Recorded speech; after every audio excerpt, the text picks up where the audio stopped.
আল্লাহ, সূর্যের মালিক আল্লাহ, বাতাসের মালিক আল্লাহ, নদ নদীর মালিক হলেন আল্লাহ, গাছপালার মালিক আল্লাহ।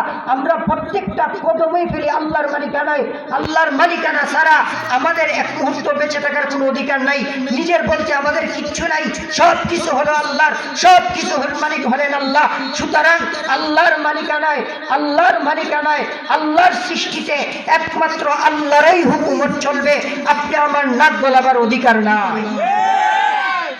আল্লাহর জমিন, আল্লাহর জমিনে আল্লাহর খেলাফত চলবে, আল্লাহর জমিনে আল্লাহর হুকুমত চলবে। আল্লাহর জমিনে বুঝি আপনার খেলাফত চলবে, আল্লাহর জমিনে আল্লাহর হুকুম চলবে, এটা মানা যায়?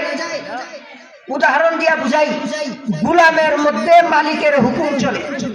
একটা লোকের যদি 10টা গোলাম থাকে, এই 10টা গোলামের মধ্যেই মালিকের হুকুম চলে।